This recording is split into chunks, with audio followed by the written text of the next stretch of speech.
The importance of the River Nile in ancient Egypt, 3100 through 30 BC. The River Nile was life in ancient Egypt, providing a fundamental source of water and fertile silt, while simultaneously offering protection and spiritual strength.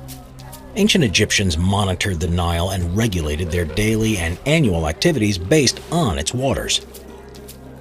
The Nile River, which extends for more than 4,100 miles northward through the African continent, is the world's longest river. The Nile River Delta, an area that extends for roughly 100 miles, served as a strategic port and hub of life in ancient Egypt. Within the delta itself, the Nile splits to form the Rosetta Branch and the Damietta Branch, which run west and east respectively.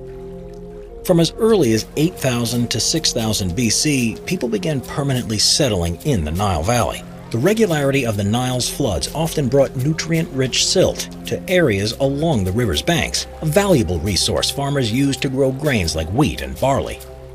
This dynamic made Egypt one of the most fertile regions in the ancient world.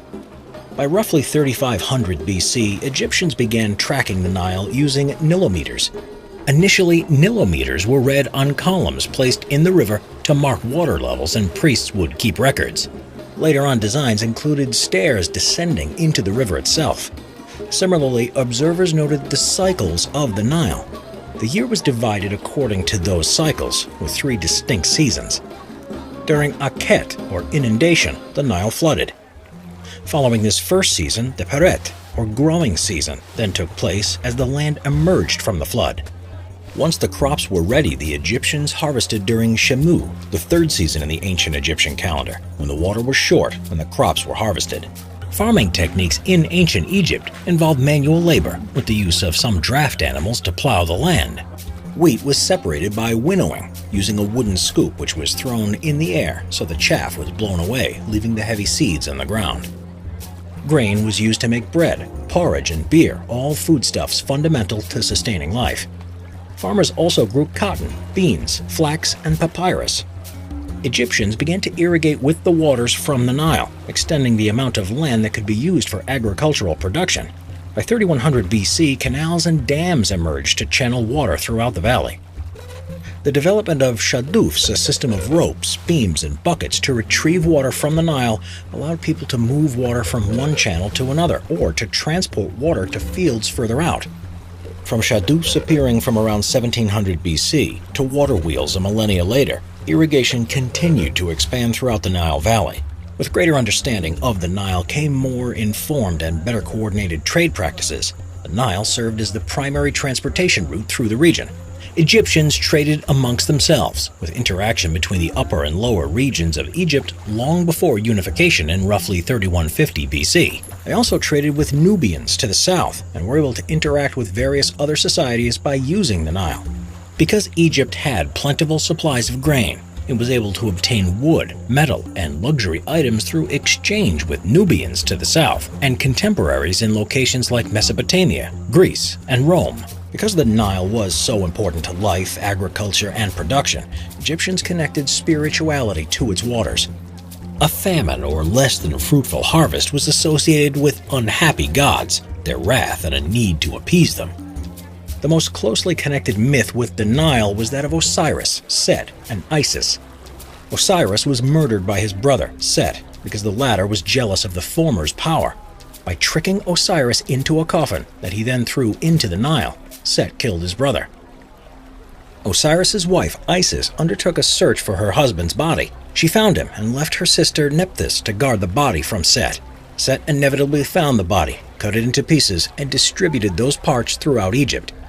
Isis and Nephthys went to find all of the pieces and were able to locate everything but Osiris's genitals, which Set had thrown into the Nile. It was eaten by the Oxyrhynchus fish. It was therefore forbidden to eat that type of fish in ancient Egypt. Another god was Hapi, who was the personification of the Nile River, symbolizing water and fertility. He was seen as the god who controlled the annual flooding of the Nile River and was worshipped by everyone in Egypt. Because the pharaohs were seen as gods in mortal form, they were also tied closely to the activities of the Nile. It is said that when the pharaoh Djoser experienced a famine during his reign, he was visited by the god Khnum in a dream. Khnum, connected to rebirth and creation, instructed Djoser to fix his temple in order to end the famine, which Djoser did.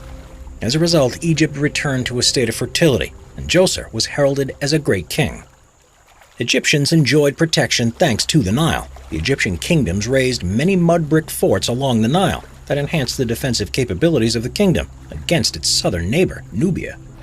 Hostilities with Nubia to the south were also mitigated by cataracts, or shallow areas with rapid water, stones, and inlets that prohibited easy movement.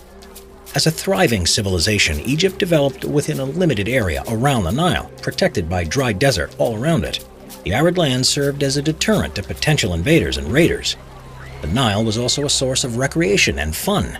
Swimming and games in the Nile were common, as were boat races and riding the rapids. Fishing in the Nile could be an activity to obtain food, or part of a day relaxing near the river. Egyptians would fish with spears, nets, and baskets made out of papyrus. The Nile River was not without any dangers, however, as many wild animals lurked in its waters. Crocodiles and hippopotamuses were the scourge of the waters, wreaking havoc and devastation. As the father of life and the mother of all men, the Nile was intertwined with aspects of life in ancient Egypt. The first-century Roman author Seneca the Younger described the Nile as unique and exceptional. The power and importance of its waters has been recognized since ancient times, and the status of the Nile as an Egyptian lifeline was realized, welcomed, and praised.